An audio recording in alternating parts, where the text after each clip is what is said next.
Okay, part 3 of government, week 2. I divided it in 3 parts because I thought it would be easier.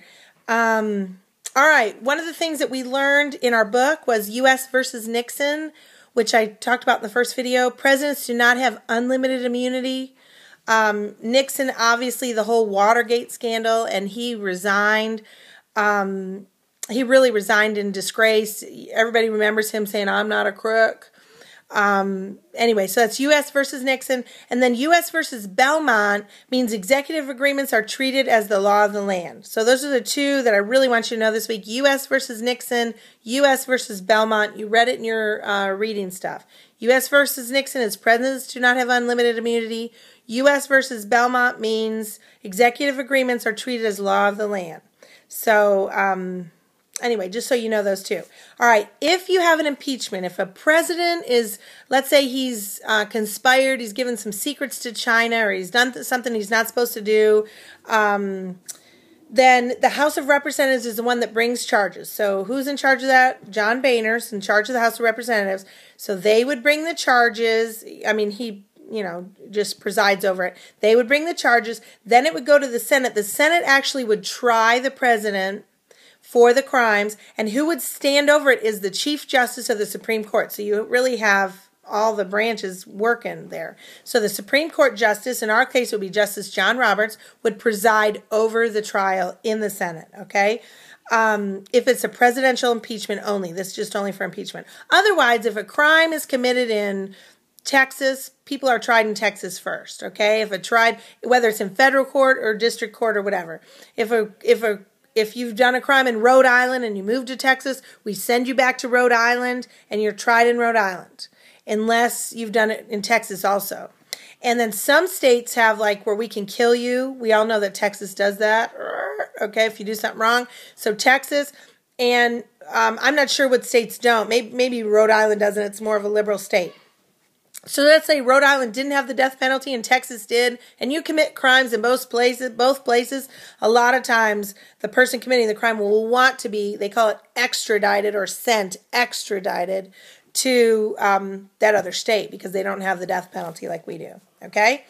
Let's see, we've gone over recess. Oh, recess appointments. I did want to go over that because it said something about it. But recess appointments, I was talking about in class, when Congress isn't meeting, so the House and the Senate are out, the president has the ability to make a recess appointment. Maybe there's some judges that need to be put on the bench, and it just needs to happen, and the Congress isn't in session, so they can make recess appointments. Well, what happened a couple years ago is President Obama it might have even been last year, seems like it was 2 years ago, but President Obama made some recess appointments, 2 judges, federal court judges. Well, the Congress wasn't in recess, but he still made the appointments. That doesn't make sense. So he made the appointments. So he way overstepped his power. Hey, I'm going to make some recess appointments, and you're not even in recess. And he just made them. He just did it. Congress should have called him to order on that, but they didn't. They were like, well, we don't want to make a big deal out of everything. But what happens is it's these little steps out of bounds that are not good. And no matter if there's a Republican or a conservative in charge that I like, I should hold his feet to the fire as much as if there's a more liberal, like President Obama, who's Democrat, I should hold the conservatives' feet to the fire as much as the liberals. So when George Bush, who I love, when George Bush was making all those czars and all that stuff that doesn't have to go by the House and doesn't have to be approved and making all these kind of like cabinet appointments, but they're not cabinet appointments, when he was appointing all those people, I should have held his feet to the fire as much as now President Obama's even created more czars and more people in authority and more people over the EPA and all that, the Constitution doesn't hold for that. So if I'm going to scream about it when President Obama does it, I needed to have screamed about it when President Bush did it because, you know what I mean, all the presidents have been setting the precedent. All right, we've already gone over the cards. You know the people you need to know. You need to know Nancy Pelosi, Minority Leader. You need to know John Boehner, the Speaker of the House in the House of Representatives, and with him goes Nancy Pelosi. Then in the Senate you have Harry Reid, and we haven't learned the Minority Leader yet. Joe Biden, of course, the Vice President, and President Obama. And the executive branch, which is President Obama, think of him as a big executive table. We've learned 2 people. Here, let me switch over to it. 2 people I don't know if you'll be able to read this because it's in pink and it's really just for my notes. I make little charts and stuff like this because it's just how I learn, y'all. I kind of visual and I need to hear it and see it. All right, so if we've already learned the executive branch, these are my little notes over here. And this is his cabinet, which are his advisors. We've learned two people over here. So far, we've learned Hillary Clinton. I'm sorry, y'all. I'll try to do it in black next time. We've learned Hillary Clinton, Secretary of State, and we've learned Eric Holder, Attorney General. These are two of the many cabinet positions. So we'll be learning more positions this week, okay, as we take a little bit of break from the book, okay? You're gonna be learning stuff that I want you to learn this week.